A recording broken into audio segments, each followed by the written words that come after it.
Good morning, everyone, and welcome to the 21st Century Business Forum. I'm your host, Jon Gordon, and today our guest is the legendary Patrick Lencioni.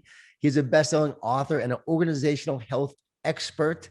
He's the author of 5 Dysfunctions of a Team, The Motive, and The Advantage. Incredible books that will change the way you lead and build great teams. And he has a new assessment out called The Working Genius. I took it personally, and it is incredible. Patrick, how you doing today? I'm great. It's great to be here. It's always a party to talk to you, Jon. It's always a party talking to you. I'm just smiling, already getting the chance to interview you. Patrick, you do a lot of work around the area of organizational health, culture. Can you tell us one of the biggest challenges that organizations face today in terms of organizational health? Yeah, I think they think of it as something soft. I'm not a touchy-feely guy. I'm from California, but I'm not into that whole getting naked and holding hands and singing songs. This is one of the most practical things you can do for any business, and that's build a healthy culture. It's not something esoteric or touchy-feely. As I said, the best companies in the world get this. Southwest Airlines is not the best airline in the world because of technical decisions they make about airplanes or fuel prices and everything else. They have a culture that works. And so I think one of the biggest things is leaders have to realize this is more important than finance or strategy or operations or technology. It's the context for business. So I think that's the biggest thing, to realize it's not soft. I love that. And recently you developed the 6 types of working genius. Can you tell us about what that is and why it's so impactful for organizations?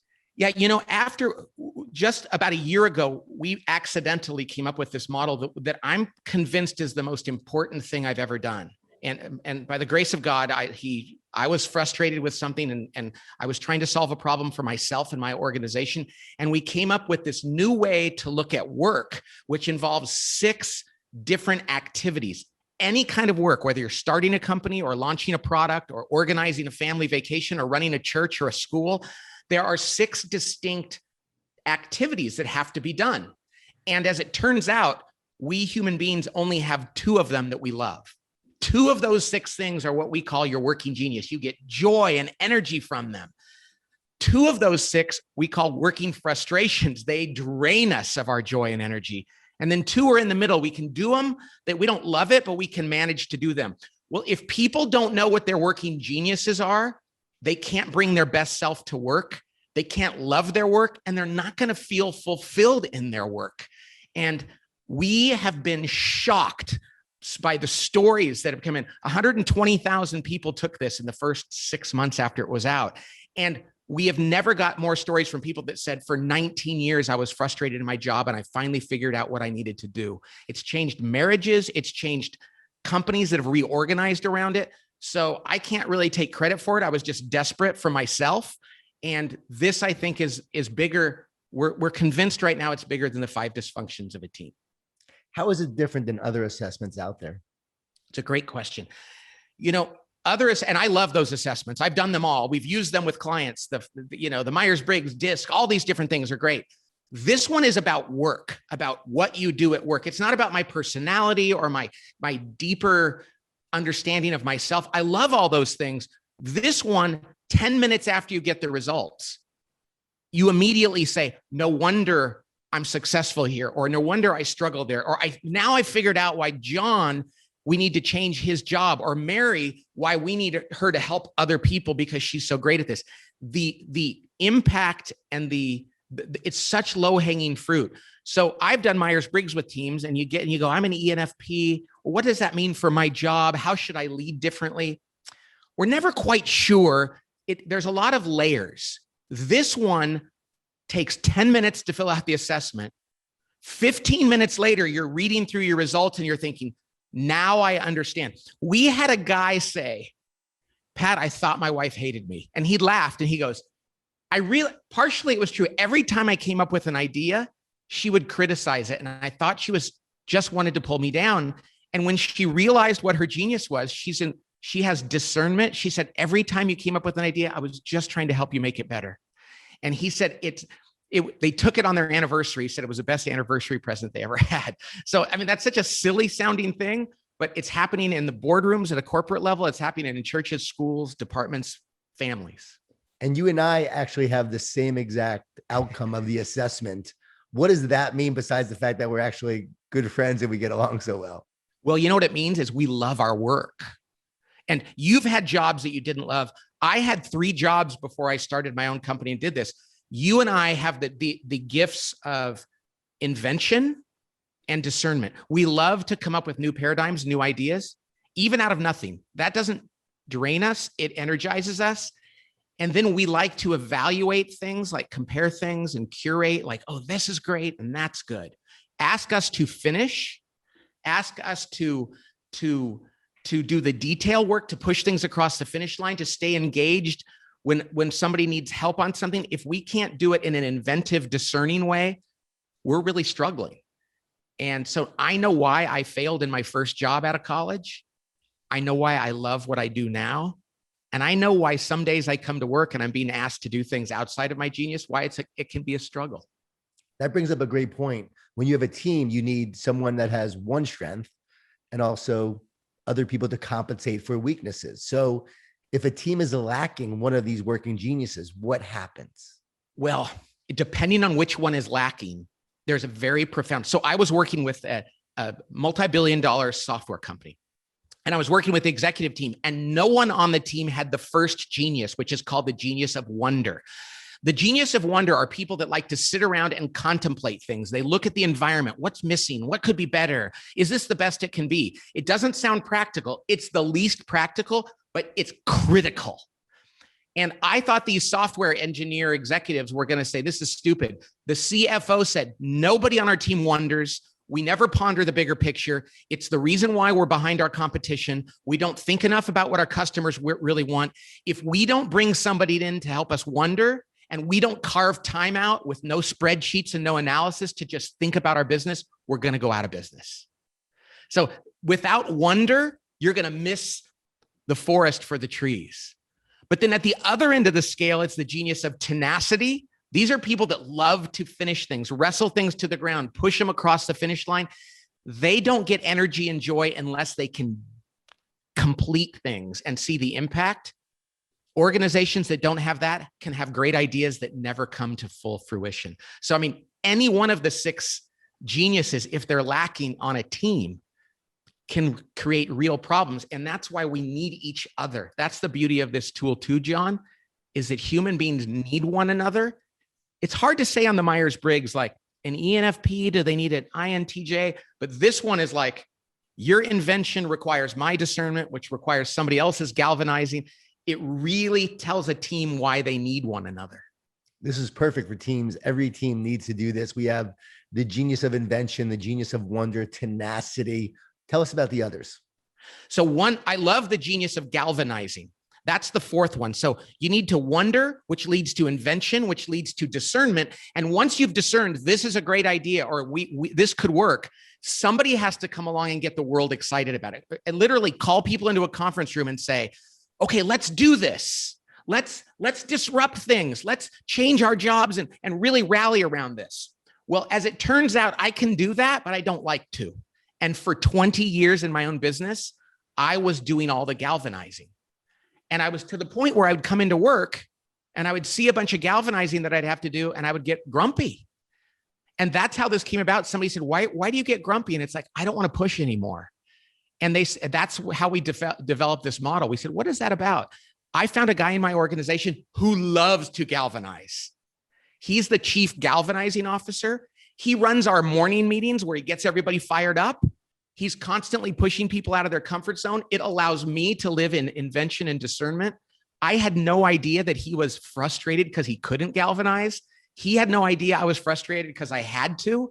We reorganized our entire company as a result of figuring this out, long before we knew this was a model that we were going to use for the rest of the world. So good. So inventors need discerners, because you'll always be inventing and coming up with new ideas, but not discerning which are the best ones. Exactly. And even if you have both skills, if you're primarily inventing, you need, like, I'm an author. I have an editor who's a fabulous discerner. She can read my stuff and say, I don't know how you write. I don't know where your ideas come from, but I can tell you which of them is going to work and which of them need more work. I inherently trust her discernment. And that's why she's such a great editor for me. I need her, she needs me. Neither of us like to do everything that the other person does, and it works. You're most known before this for the 5 dysfunctions of a team. Can you talk about how this works together with the 5 dysfunctions? I'm sure you've gotten questions from clients on that. Absolutely. So the 5 dysfunctions of a team, as it turns out, which I wrote about 20 years ago, is it's what you've got a team together, and you know they're the right people, and you know they're in the right roles. Now you've got to teach them to do the 5 things, which is to trust one another, to argue well, to commit to decisions, to hold each other accountable, and to focus on their collective results. That's the 5 dysfunctions. The problem is, if you don't have the right people on the team, then that's a problem. And if you don't have them in the right role, Jim Collins talks about getting the right people on the bus. Well, we've decided that the right people on the bus means they're an ideal team player. They're humble, hungry, and smart. So that's a book we wrote about 10 years ago. Well, this past year, and I'm finishing up the book now for this model, we realized once you get the right people on the bus, they got to get in the right seat. Because it's like, she's a great cultural fit, but we have her in the wrong job. Once you get them in the right seat, then you can say, now we can truly benefit completely from the 5 dysfunctions, overcoming the 5 dysfunctions. It's so cool how all your work fits together when you really didn't plan it initially that way. Not at all. In fact, I remember the day, John, when I had 30 minutes before people had to leave the office, and we said, what are we going to do? I said, let's go into that room and try to figure out how these 3 things fit together, because we don't understand it. And literally 20 minutes later, we were like, right people on the bus, people in the right seats, make the bus go fast. Oh my gosh. And it's changed our entire practice. When you work with a company or an organization, how do you know if they have a healthy culture or not? Well, the best way, I wrote something recently called Joy is the Leading Indicator. Like, what I would do if I had to assess a company's culture is not take a survey. I would go in first and watch the executive team during meetings. And I would say, are they engaged? Do they argue because they care? And are they seeking truth? And are they arriving at things? In other words, are they super engaged? Do they realize the way we act during this next hour or 2 hours impacts everyone? Then I would walk through the office and I would just stop people. And I've done this at a few different organizations. I do it at Southwest Airlines every time I'm there. I stop employees at random and I just say, hey, what's it like working here? And people at Southwest, in an industry where we're not used to this, will look you in the eye and say, oh, this is a great place. Yeah, I love my job. So you can walk the hallway. Are people talking to one another? Are they engaged in what they're doing? Do they seem like there's joy? Or do they look like they can't wait to be gone? Now, that's a very unscientific way, but man, I've seen the worst companies teach people how to fill out an employee survey so they can make the list of the best places to work. And I've seen some of the best companies that go, we don't even care about those surveys because we think they're BS anyway. We just want people to love working here. The other thing is, if good people are staying at an organization and bringing other people in, that's a really good sign that the company is healthy. When I talk to executives and I say, when's the last time a good person left your organization? They're like, oh yeah, we have a really hard time keeping our best people. That's a great indication that it's unhealthy. Great sign. What's the biggest mistakes that leaders make when building a culture or trying to lead their team going forward? I think it's that there's these 2 ways to look at business. There's the smart side and the healthy side. And I talked about this before. The smart side is everything I did when I was a management consultant. And if you go to business school, they focus most, and if you read the Wall Street Journal, this is what you think business is about: technology and finance and strategy and marketing and all those things, which I think are fascinating. I love talking about those, but they are not what makes a business successful. What makes a business successful is, do the leaders care and work well together? Are they crystal clear on what they want the organization to be? And do they repeat themselves constantly and reinforce all that? Very simple things. It's what I write about in The Advantage. That, which is organizational health, which is culture, always trumps everything else in business. And I know this because I've had the benefit of working with some of the best companies in business and best leaders who weren't good because of me. I got to work with them afterward. They brought me in, so I can't take credit for it. And if you were to ask them, how much does culture play a role in this? Alan Mullally, when he turned Ford around, Gary Kelly at Southwest Airlines, the folks at Chick-fil-A and all that, they will say it's everything. Nothing else we do works without that. None of the advertising, none of the financial decisions.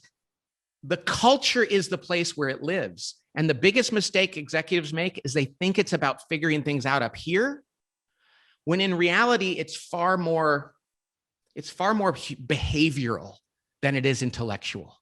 That doesn't mean the intellectual stuff doesn't matter. But if you're behaviorally off, that's the multiplier of your intelligence. Hey, I worked in the Silicon Valley. I live in the Bay Area. You know how many brilliant companies are so dysfunctional and never make it in the Silicon Valley? Do you know how many companies run by people who never went to college, who grew up on a farm, who just call things out, have great companies? The Wall Street Journal and the Harvard Business Review never want to write that story. But the truth of the matter is, wisdom and integrity and heart and faith are so often at the heart of a great organization. It just doesn't make for very good copy in a magazine. So good. And you are speaking my language when you're talking about heart. I know, that's why we love to hang out. You introduced me to Alan Mulally in terms of the book I wrote, The Power of Positive Leadership. He was instrumental in that. And as you said, you've worked with some of the greatest leaders on the planet. This year, we saw the importance of leadership and how it really matters when you're dealing with a crisis. What did you learn about this year, or what reinforced what you maybe already knew about leadership and a crisis this year? I think what I learned is very few people are actually leaders. You know, I like to say graduation season, you know, I remember back in May when people were graduating from school, and you go to things and go, be a leader, go out there and lead. And everybody's like, I want to be a leader. But then if you ask people, why do you want to be a leader? If you gave them enough beer, they would say, well, because it would be cool and I want to be well known and you can make a lot of money. Leadership involves suffering, and it's lonely. And it involves the willingness to sacrifice for others. And there are not many people in the world who want to do that. I would say now more than I've ever seen in my lifetime, it's less and less and less, because we're shown examples of people that do it for themselves. And I think that we've actually come to see some very prominent people in business and society who are being exposed for their self-orientation in leadership. And so the value of a person who's really willing to give of themselves for others, I think the premium placed on that is greater than ever. And I'm hoping that there will be a resurgence in that.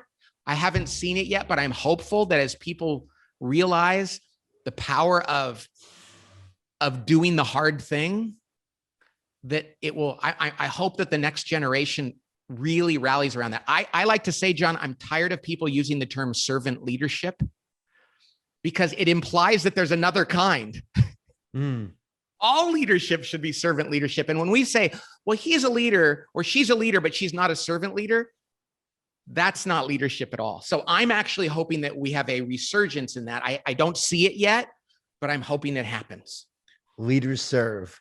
And you wrote a great book called The Motive. It's one of your most recent books. Can you talk about the motive and why you wrote that book in the first place? Yeah, that's the book that came out like a month before the economy shut down.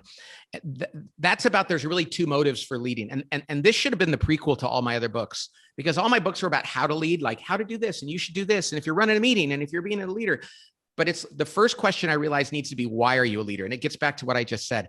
If you're going into leadership for the rewards that it brings, and that can be money or power, I think one of the most dangerous rewards of leadership is pure fun. Like, I want to go work someplace where I get to do what I like to do.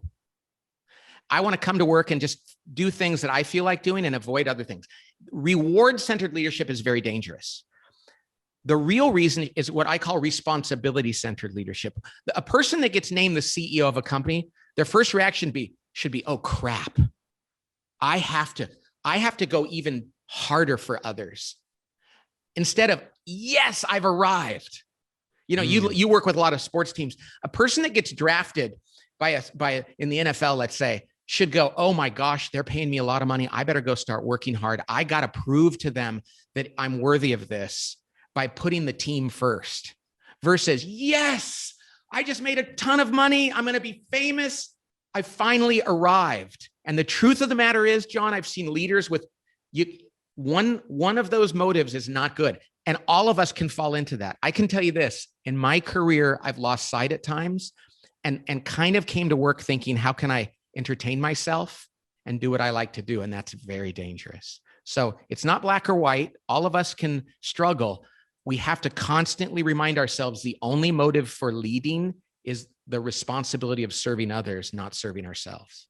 Do you have an example of a company or a leader where you saw these principles, these books play out, where you saw them overcome their dysfunctions? You saw them build a great, healthy culture as a result of the advantage, where you saw them change as a result of your work with them or them reading the book? I'm sure you have countless examples, but is there one that you could share publicly that you saw them turn things around and you go, okay, this gives me hope that if someone applies these, it will make a difference? Oh gosh, there's so many, and I'm terrible at this. Partially, I think because I don't want to say that they did it because of me, right, and because of us, but so many companies, we get letters from people saying our company was about to go out of business and we read this and we did it and we changed it. And I would say maybe the best examples are like Dave Ramsey.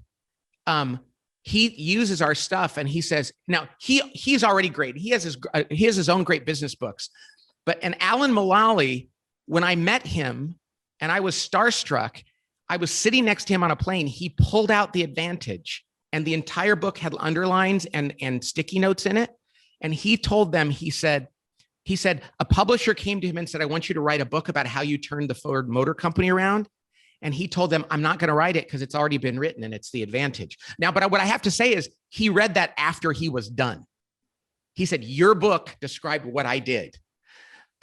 But there's so many other companies, but I think it's hard for me to remember. And I don't like to say, well, I helped that company. And because there's a few in mind, but I want the credit to go to the CEO because really they're the heroes. They look for truth and then they apply it. Right. And you help them with the principles they need to lead and help their organizations.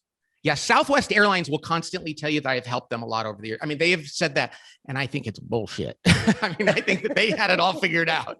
Now, if I did in some way, that's great. But I really think that I'm sure I've learned way more from them than they've learned from me.